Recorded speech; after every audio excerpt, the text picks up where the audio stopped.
Eastman to come up and just talk to us for a second.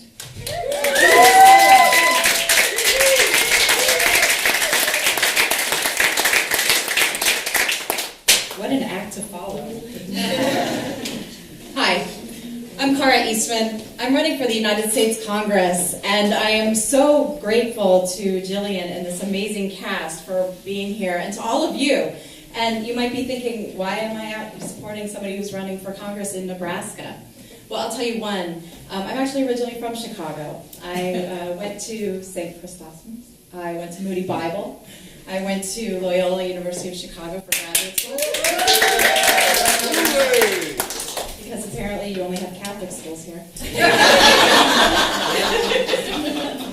And actually my first job out of graduate school was starting a domestic violence program in Rolling Meadows with the Cook County Sheriff's Department and the Salvation Army.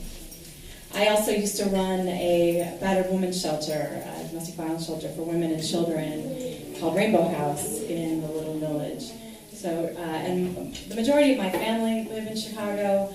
I spent summers in Calumet City with my grandmother, my grandfather. I spent summers with my favorite Aunt Joanne in Glenview.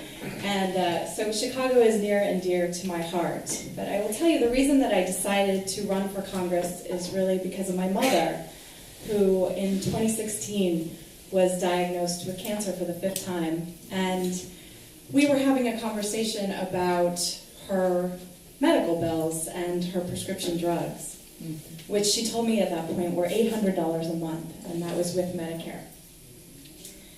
And in passing, we're talking, and she lived in Florida, and I live in Omaha, and she was telling me that there was a pill they wanted her to take that was $2,500 for one pill.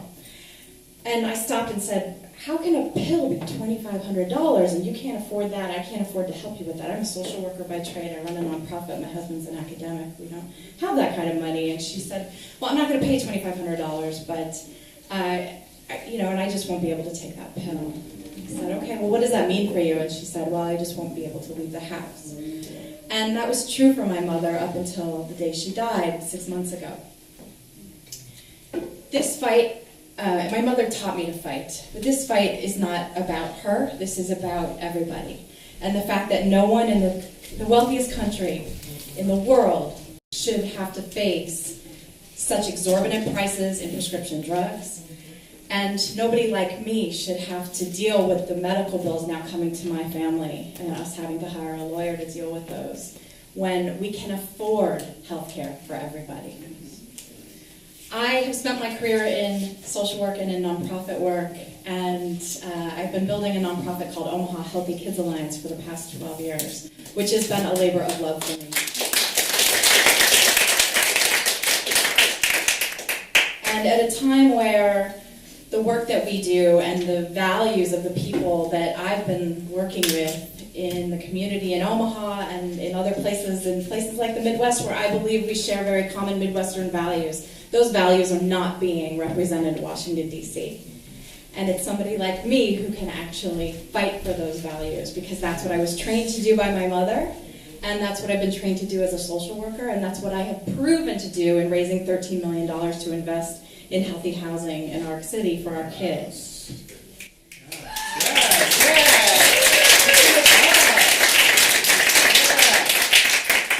I believe that Nebraskans, and at this point, anybody who represents you in Congress really is your congressperson too, and we need somebody who's not afraid of a fight, and somebody who will stand up for health care.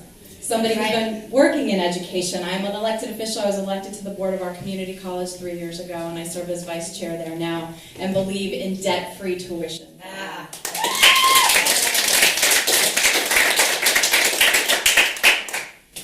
And I believe and know firsthand that climate change, global warming, is the #1 moral issue facing our kids, because we are passing these things down to our kids, as we seem to be doing with gun control right now. And our children are being braver than us. My 16-year-old daughter is organizing the March for Life in Omaha.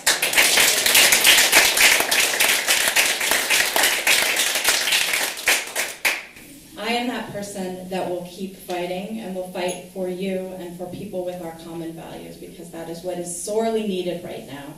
But I want you to know that by coming here tonight and being interrupted from a fabulous show by hearing a political speech, that your time is worth it, because you're investing in our country and in somebody who is entering into this fight because I solely want to change the system. When you invest in people, when you elect people who fundamentally want to change the system, that is how we change the system. So it's not just about being a Democrat, which I am.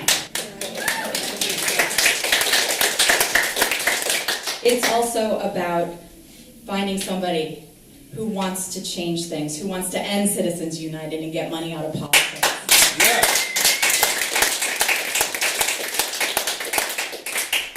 Somebody who understands firsthand what the impacts of an unhealthy, unsafe community have on kids at the grassroots level, at the ground level in communities, and somebody who can win.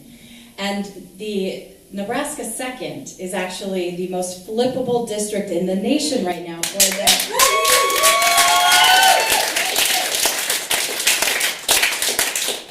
So I do have a primary, May 15th.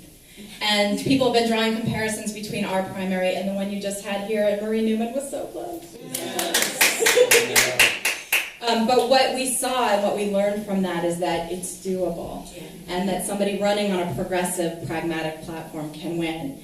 And what we know in the district already, in the 31,000 doors that I've knocked, the majority of people do commit to voting for me. So I can win the primary and win the general election on November 6th, which happens to be my birthday.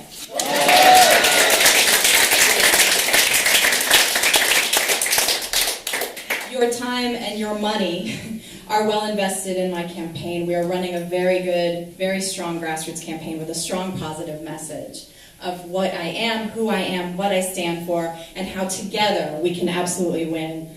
Thank you for being here. Thank you for this. I mean, I like still like choked up. What a beautiful testament when you all would donate your time and come out from San Diego. My brother's here too, flew all the way here. I'm just touched and honored, and thank you so much.